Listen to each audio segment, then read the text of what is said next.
É isso mesmo, pessoal! Depois de alguns pedidos dos nossos espectadores e passada a euforia inicial da aprovação de ETFs de Bitcoin, chegou a hora de saber qual é o melhor e mais vantajoso para o investidor que pretende se beneficiar dessa classe de ativos baseada no BTC.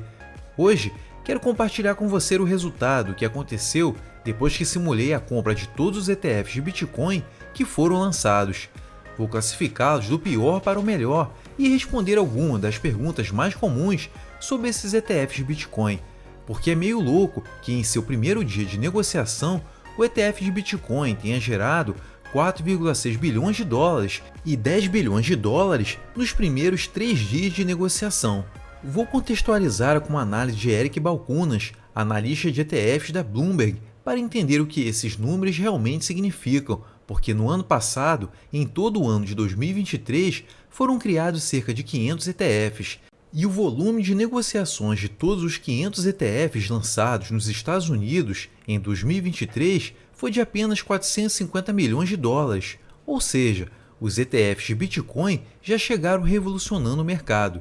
E se você é novo aqui no Lucra Comigo, ETFs são apenas títulos que representam um conjunto de coisas que estão dentro deles. Eles são representados por uma ação que representa muitas coisas diferentes geralmente.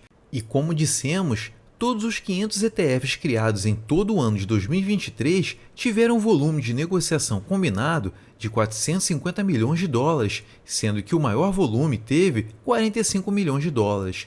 Em comparação com o Bitcoin, que possui 11 ETFs, fez 4,6 bilhões de dólares em um único dia, 10 vezes mais do que todos os 500 ETFs fizeram durante o ano de 2023. Isso torna o Bitcoin a classe de ativos de ETF única e mais popular de todos os tempos e em todo o universo. Mas o que é interessante é o que aconteceu com o preço do Bitcoin após o lançamento do ETF, porque no dia do lançamento o preço do Bitcoin praticamente não fez nada e nos dias seguintes caiu de 46.500 dólares com pico de 49k para 39 mil dólares na hora da edição desse vídeo. Por que isso aconteceu? Como tanto dinheiro circulando em torno do ETF ainda faz o Bitcoin perder valor? A resposta para isso é algo chamado volume de negociação, que representa tantas entradas líquidas quanto as saídas líquidas juntas, ou seja, o dinheiro que está entrando no sistema e o dinheiro que está saindo.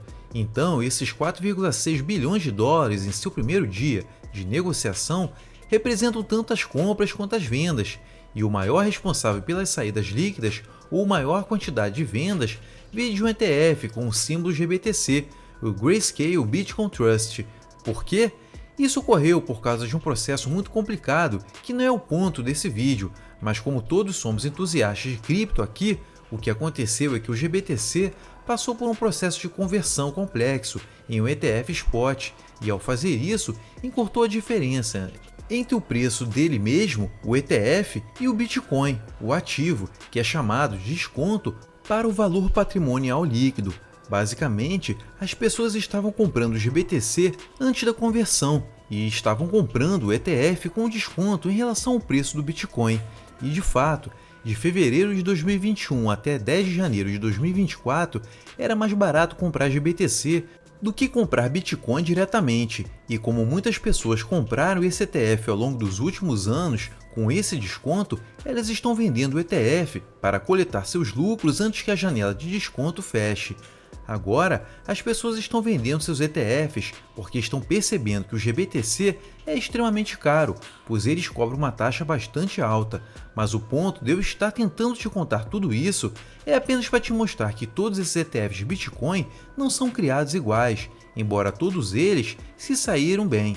E eu quero responder algumas das perguntas mais comuns que eu vi sobre eles. Então lucra comigo, mas antes de mostrar como esses ETFs de Bitcoin se saíram, eu quero colocar em contexto a expectativa versus realidade, porque eu acho que muitas pessoas pensaram que quando o ETF fosse aprovado, o Bitcoin iria disparar para 100 mil dólares imediatamente, mas a verdade é que isso não vai acontecer, e eu quero mostrar isso comparando o que aconteceu com o ouro quando foi pela primeira vez securizado e recebeu seu próprio ETF de ouro spot. Quando foi lançado, o desempenho também não foi tão bom, não disparou, pois de 18 de novembro de 2004 até o final de 2004, o preço do ouro caiu cerca de 1,4%. No primeiro ano do ouro, o preço não foi a lugar nenhum, apenas ficou lateralizado. No próximo ano, em 2005, nos primeiros 5 meses, o ouro continuou caindo e só começou a subir no terceiro trimestre de 2005, partindo de $435 por onça em 1º de setembro e fechando o ano em $530 por onça. Isso representou um crescimento de preço de mais de 20% em pouco mais de um ano após o lançamento do ETF. Mas o ponto é que apenas porque algo obtém um ETF não significa que o preço vai disparar, e isso não acontecerá em linha reta. Dito isso, vou te mostrar o melhor desses ETFs e vou julgá-los com base no crescimento do preço, bem como na menor taxa de despesa. Para isso, uma breve recapitulação.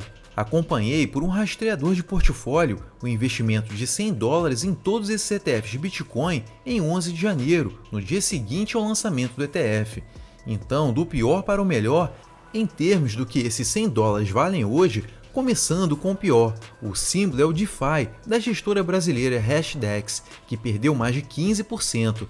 Esses $100 teria valido $84,84, que, como você está prestes a ver, é de longe o pior desempenho, ficando em 10º lugar. Em 9º lugar está o IBIT da BlackRock, que perdeu 12,63%, terminando com $87,37 se o tivesse comprado novamente. Entretanto, o IBIT está liderando em entradas de capital. A maioria das pessoas escolhe colocar seu dinheiro no IBIT, que é o ETF da BlackRock, e imagino que seja porque a BlackRock é um grande nome e as pessoas escolhem confiar mais neles. Mas falaremos mais sobre isso depois.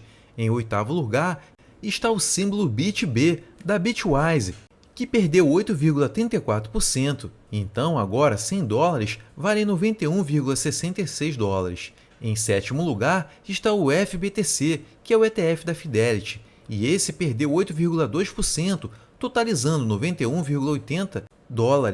Em 6º lugar está o ARKB, que é o fundo de Bitcoin da Cathie Wood, e este perdeu 8,01%, deixando-me com $91,9. E agora entramos no top 5. O 5º e o 4º lugares são muito próximos. O 5º lugar é o ETF da Valkyrie, com o símbolo BRRR, que perdeu 7,88% e deixa com $92,12. E o 4º lugar é o EZBC da Franklin Templeton, que perdeu apenas 7,85%, o que é $92,15, apenas 3 centavos a mais. Agora, o 3º e o 2º lugares são exatamente idênticos, perdendo exatamente 7,73%, e são os símbolos HODL da VanEck e BTCW da WindowsTree, respectivamente. Aqui está a análise do que realmente aconteceu. O GBTC e o DeFi foram os piores. DeFi perdeu a maior quantidade de dinheiro, o que é especialmente pior quando lembramos que a taxa de despesa deles é muito alta em comparação com a concorrência, a 0,9%. Mas entre todos os ETFs, o GBTC tem a maior taxa de despesa, de 1,5%. Seu argumento para cobrar tanto dinheiro é porque tem a maior experiência em comprar e manter o Bitcoin e tem a maior liquidez. Por isso, estão cobrando um prêmio de 100 pontos base ou 1% acima da concorrência, mas ainda assim é muito caro. Agora, o EZBTC, o BTCW e o BTCO têm taxas de despesa bastante próximas, de 0,29%, 0,3% e 0,39%, respectivamente. Mesmo que o BTCO tenha a taxa de despesa mais alta, entre esses três, também foi o melhor de todos os ETFs.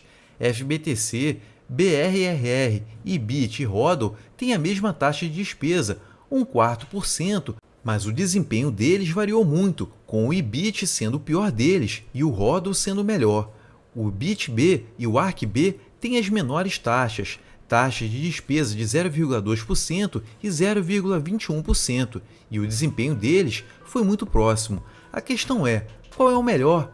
O melhor, combinando o preço e a menor taxa de despesa, é o da Invesco, o símbolo BTCO. Se você quiser priorizar as menores taxas de despesa, uma segunda e terceira opção mais próximas são o BITB e o ARKB.